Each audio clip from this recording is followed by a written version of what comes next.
Hello दोस्तों, I hope आप लोग सब अच्छे होंगे। और मैं और अंकित फ़िलहाल हम जा रहे हैं वीरूघर मार्केट की तरफ। तो अंकित, आज तुम कुछ ऑडियंस को सरप्राइज़ देना चाहते हो, क्या है वो सरप्राइज़? तो दोस्तों कैसे हो आप सब लोग। फर्स्ट ऑफ ऑल हम भी ठीक है। हाँ। तो फिलहाल सबसे पहले वीरूघर मार्केट जाने से पहले एक पंदेरा आता है, तो मैं बोतल ले आया। हाँ। तो सबसे पहले पानी भर लेते हैं। तो मैं राहुल को दे देता हूँ क्योंकि राहुल ने चप्पल पहने। ओके। तो राहुल भर लेगा क्योंकि यहाँ का जो पानी है वो बिल्कुल मज़ेदार होता है। तो राहुल ऐसा बता रहे हैं यहाँ के लोग कि ये पहाड़ों के अंदर जो पानी होता है, जड़ी बूटियों वाला पानी, बिल्कुल बिल्कुल वो पानी ये आता है यहाँ पे। हाँ। इसकी वीडियो हमने आपको पहले भी दिखाई है। आज मैं भर के आपको दिखाता हूँ। ये तुम जरा पकड़ोगे। पवित्र जगह भी मानी जाती है, तो यहाँ लोग चप्पल और जूते उतार के जाते हैं। बिल्कुल बिल्कुल तो बिल्कुल एक्सपर्ट हो गया अब राहुल। पहाड़ों का वासी। तो ये जो पानी है, ये कोई नॉर्मल पानी नहीं है। आप इसको दुनिया के किसी भी कोने से मंगा लीजिए, पर इस पानी का कोई कंपैरिजन नहीं है। बिल्कुल जड़ी बूटियों वाला पानी है, पहाड़ों के अंदर से रिस रिस के। और वो कौन सा पेड़ होता है, बांज या कौन सा, बाज कोई पेड़ होता है, बाज का पेड़। यस, तो मैंने पता किया था, उस पेड़ के नीचे जो जड़ों का जो पानी होता है, बिल्कुल वो ये पानी है। तो कितना फ्रेश और कितना बढ़िया पानी है। हाँ, मैं एक घुट पी के भी दिखा था, हालांकि अभी हमने लंच किया है। और इस पानी पीने के बाद राहुल एक गाना गाएगा पहाड़ी, मैं सिखाऊंगा। ठंडो ठंडो पानी, ठंडो रे ठंडो, गाओ। ठंडो रे ठंडो, मेरा पहाड़ है की हवा ठंडी, पानी ठंडो। मेरे पहाड़ की हवा ठंडी, पानी ठंडो। यस, मजा आ गया यार राहुल। दो ही चीजें ठंडी बताई जा रही है, हवा और पानी। तो ये बहुत पुराना गाना है। ओके। तो कभी भी तुम्हें एकांत में हो तो ये गाना गा लिया करो, ओके। तो इससे मन शांत हो जाता है। ऑलराइट। अच्छा, गाने में भी इतनी सुगंध है यहाँ पे। बिल्कुल बिल्कुल। तो फिलहाल अभी हम सरप्राइज देंगे आपको। हाँ, हम आपको एक और बड़ा सरप्राइज देने वाले हैं। राहुल और मैंने मिलके वो स्टार्ट किया है, तो हमने सोचा यहाँ पे कुछ ऐसा काम किया जाए। उसके बारे में हम अभी बाद में डिस्कस करेंगे। हाँ, तो पहले वहीं आपको दिखाएंगे सरप्राइज। बिल्कुल बिल्कुल। तो दोस्तों, जैसा हम आपको बता रहे थे कि हम आपको एक सरप्राइज देने वाले हैं वीरूघर में। तो अंकित, तुम वो सरप्राइज दोगे या मैं दूँ? तुम ही दे दो, तुम्हारे मुँह से अच्छा लगेगा। तो फ्रेंड्स, जब हम यहाँ पे हमने शिफ्ट किया था, तो हमने प्लान किया था कि हम एम्प्लॉयमेंट के लिए भी यहाँ पर देखेंगे। और हमें बेसिकली टीचिंग में थोड़ा एक्सपीरियंस है, अंकित ने भी थोड़ा पहले पढ़ाया हुआ है। बिल्कुल। और मैं भी बच्चों को वहाँ पे कभी कभी पढ़ा लेता था, कई बार फ्री ऑफ कॉस्ट भी पढ़ा देता था। तो हमने डिसाइड किया कि ना हम यहाँ पर एक कोचिंग सेंटर खोलें। तो सरप्राइज़ ये है, आप देख सकते हो पीछे, ये हिमालय कोचिंग सेंटर के नाम से ये है उसका बोर्ड, बैनर लगा रखा है हमको, आप देख सकते हो यहाँ पे। तो ये हमने नया स्टार्ट किया है। तो अंकित, तुम कुछ कहना चाहोगे? और ये सीक्रेट तो अब ओपन हो गया ऑडियंस के सामने। हाँ बिल्कुल बिल्कुल। तो एक्चुअली मेरे और राहुल की प्लानिंग थोड़ा काफ़ी टाइम पहले से ही थी।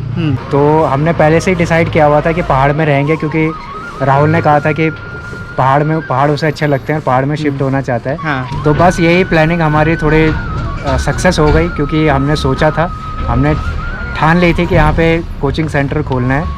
और ठीक है, हमारे टीचिंग का कुछ एक्सपीरियंस भी काम आएगा, जो हमने बच्चों को पढ़ाया और राहुल ने भी।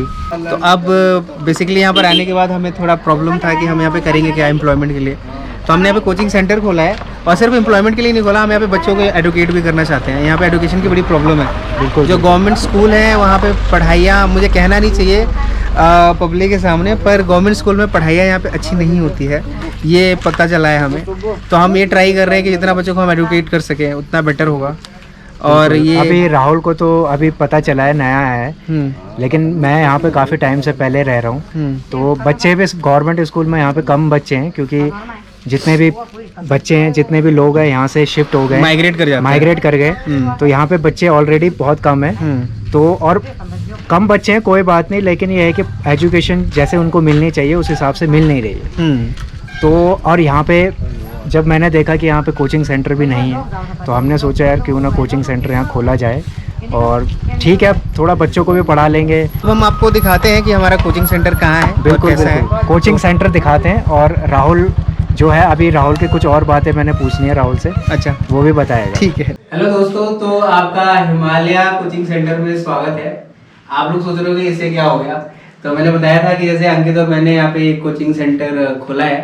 तो बेसिकली ये है हमारा कोचिंग सेंटर। ये आज ही इसका उद्घाटन किया है हमने। ये पूरा दिखा दो अंकित, जो हमारा ये सेटअप है।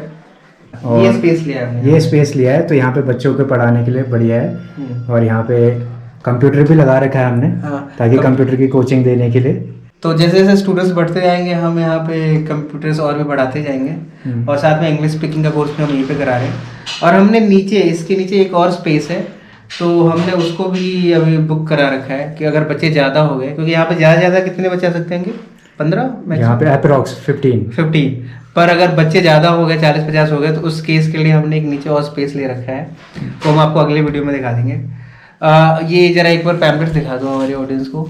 ये हमने इसके पैम्पलेट छपवाए थे, तो इसके जरिए हम मार्केटिंग कर रहे हैं। तो दोस्तों, कैसा लगा हमारा कोचिंग सेंटर? और राहुल ने आपको बता ही दिया, एक्सप्लेन कर ही दिया है यहाँ के बारे में। यही पूछना चाहूँगा मैं राहुल से कि जैसे ऑलरेडी तुम्हारा था मन कि पहाड़ में रहने का, तो यहाँ पे तुम्हें क्या क्या लगा कि यहाँ की लाइफ स्टाइल में तुम ढल जाओगे, यहाँ पे बच्चों को पढ़ा पाओगे तुम? मतलब पहले विचार तो आए होंगे तुम्हारे मन में, तो कैसे तुमने ये सोचा? पहले तो मुझे बड़ी एक्साइटमेंट थी कि मुझे पहाड़ों में रहने को मिल जाए, ये बहुत बड़ी बात है। तो मेरे लिए ये था कि अगर मुझे पहाड़ों में रहने को मिल जाए तो उसके लिए मैं कुछ भी सेक्रीफाइस करने को तैयार हूँ। इवन अगर शहर में अगर मैं ज़्यादा पैसे कमा रहा हूँ, उसका आधा पैसा भी मुझे यहाँ पे मिलता है, या फिर इतना भी मिलता है कि मैं सर्वाइव कर पाऊँ, मेरे खर्चे निकल जाए, that is more than enough for me. तो मेरा ये सबसे पहला तो ये था थिंकिंग कि साथ में मैं यहाँ पर आ जाऊँ। तो जब मैं यहाँ पर आया और हमने आपको दिखाया कि यहाँ पे लोकेलिटी कितनी अच्छी है, और साथ में ऐसा लगता है कई बार कि मैं स्वर्ग में आ गया हूँ, वाकई में इतनी अच्छी जगह है ये।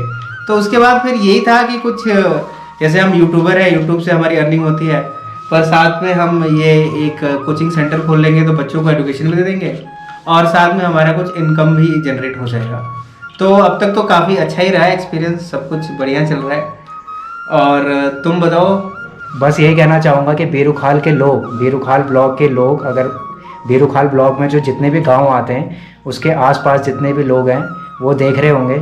ठीक है, अगर वो दूर हैं तो कोई बात नहीं, अगर हम कोशिश करेंगे आने वाले टाइम में हम ऑनलाइन क्लासेस भी देंगे फिर। हाँ, तो अगर वो पढ़ना चाहेंगे, अगर वो नज़दीक के गाँव वाले हैं तो बिल्कुल आ सकते हैं बच्चे, और अगर दूर वाले गाँव वाले हैं, अगर आ नहीं सकते तो आने वाले टाइम में अगर हमें टाइम मिलेगा तो हम ऑनलाइन क्लासेस भी करेंगे ज़रूर, ताकि जो दूर से बच्चे वो पढ़ पाएँ, क्योंकि आजकल इंटरनेट है तो बच्चे अपना घर में बैठ के पढ़ सकते हैं।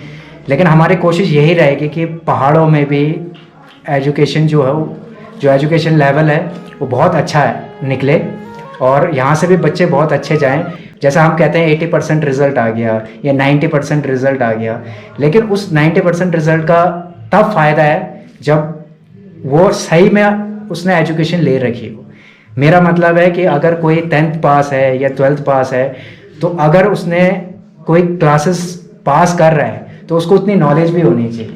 क्योंकि मैंने यहाँ पे स्टूडेंट्स के पास, जब मुझे मिले थे स्टूडेंट्स, तो कुछ स्टूडेंट्स 9th क्लास के थे, कुछ 8th क्लास के मिले मुझे, कुछ 11th क्लास के मिले, लेकिन उनको बेसिक उनका बहुत वीक है, और उनको बिल्कुल मतलब कह सकते हो कि अगर उनको बहुत बेसिक से मुझे सिखाना पड़ रहा था बहुत, क्योंकि अगर माँ बाप ध्यान दे पाएंगे बच्चों में तो ही आगे कुछ हो पाएगा, वरना बहुत मुश्किल हो जाता है। तो हम भी यही चाहते हैं कि बच्चों से पहले माँ बाप ये चीज़ें देखें और माँ बाप सपोर्ट करें, और उन बच्चों को थोड़ा सा टाइम दे पढ़ने के लिए, क्योंकि पहाड़ों में मुझे पता है काम बहुत होता है लोगों के पास, लेकिन 2 घंटे 3 घंटे थोड़ा एक्स्ट्रा बच्चों को दें, ताकि उनका थोड़ा सा जो एजुकेशन है उनकी अच्छी हो जाए।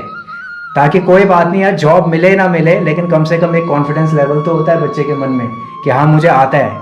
तो बस यही चाहता हूँ कि राहुल के साथ मिलके बस यहाँ का थोड़ा सा एजुकेशन लेवल को अच्छा किया जाए। तो राहुल, तुम क्या कहना चाहोगे? मेरा भी यही मकसद है, मतलब हम दोनों का जो पर्पस है, एम है, वो सेम ही है। कि यहाँ बेसिकली माइग्रेशन जो होती है, इसकी एक वजह ये मिलती है कि पेरेंट्स बोलते हैं कि यहाँ पे स्कूलों में अच्छी पढ़ाई नहीं होती, इस वजह से वो अपने बच्चों को लेकर शहरों की तरफ शिफ्ट कर जाते हैं। तो हम ये कोशिश करेंगे कि एटलीस्ट यहाँ के लोगों को अच्छी एजुकेशन मिल जाए, जितना हम गाइड कर सकते हैं वो हम करेंगे। बिल्कुल बिल्कुल। तो दोस्तों, बस यही कहना चाहूँगा कि आप भी खुश रहिए, और बस ऐसे ही मिलते रहेंगे अगले दिन। तो मिलते हैं नेक्स्ट डे नेक्स्ट ब्लॉग में, तब तक के लिए बाय बाय।